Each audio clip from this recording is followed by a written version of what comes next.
Davamlı qarnı ağrıyıb, ürəyi bulanan uşaqlar. Bu uşaqların dərdi nə ola bilər? Belə ki, elə uşaq var, hər səhər yerindən duranda ürəyi bulanır, qarnı ağrıyır və bu uşaq bu şikayətlə illərdir əziyyət çəkir. Səbəbi nə ola bilər? Evladınızda təkrarlanan qarın ağrıları, ürək bulanma şikayətləri varsa, birinci növbədə onun mədə-bağırsaq xəstəliklərinə əziyyət çəkib çəkmədiyini dəqiqləşdirmək lazımdır. Burada uşaqda ola bilər kəskin qastrit olsun və ya xronik qastrit olsun. Ola bilər hər hansı bir virus infeksiyasına bağlı uşaqda qarın ağrı, ürək bulanma, bəzən də qusma şikayəti olsun. Bəzən isə qurt və parazitar xəstəliklərdə də uşaqda davamlı, uzun müddət davam edən və təkrarlanan qarın ağrı və qusma şikayəti olur. Bundan başqa heç ağlınıza gəlməyən bir səbəb, məsələn, uşağın burnu tıxalıdır, davamlı burnu sarılı, yaşıllı axıntı olur və səhərlər bu uşaq yuxudan ürək bulanma qarın ağrısı ilə oyanır. Bu isə xronik sinusitə bağlı olan qarın ağrı və ürək bulanma şikayətidir. Çünki uşaq yatarkən burundakı sekret, ifrazat arxaya, mədəyə doğru axıb töküldüyünə görə səhərlər uşaq ürək bulanma ilə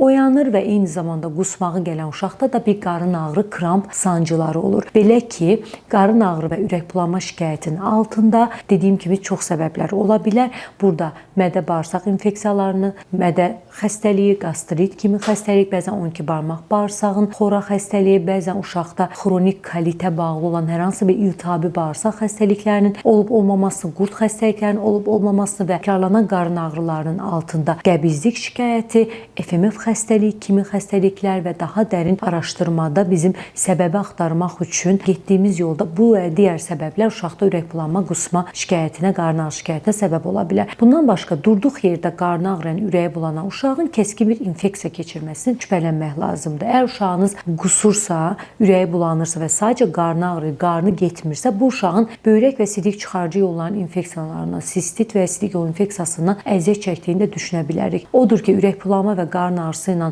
əziyyət çəkən uşağın ətraflı yoxlanılması, ehtiyacı varsa ultrasəs müayinəsindən keçməsi, parazitar xəstəliklərə görə araşdırılması, bir CD analizinin verilməsi və dəqiq toplanılmış anamnez sorğu vasitəsilə əsl səbəbin nə olduğunu taparaq ona yönəlik müalicə aparılması tövsiyə olunur. Bəs həmin uşağa necə yardım edək? Belə ki, uşağınız yerindən oyanıb, deyir ki, ürəyim bulanır, qarnım ağrır. Belə uşağı yedirməyə, ona davamlı nəsə içizdirməyə çalışmayın. Biraz sadə, adi, sərin su, ilıq deyil, ilıq su qusma, ürək bulanma şikayətini artıra bilər. Sərin su içirdərək biraz gözləməlisiniz və bu uşağın şikayətinin keçib getmədiyini yoxlamalısınız. Əgər şikayət keçdisə, yüngül nələrsə yedirə bilərsiniz və bu yedirəcəyiniz qida da mütləq asan həzm olunan qidalardan ibarət olmalıdır və hər gün uşaq bu şikayətlə oyanırsa, təbii ki, bunun səbəbini axtarmaq üçün mütləq həkimə müraciət etməlisiniz.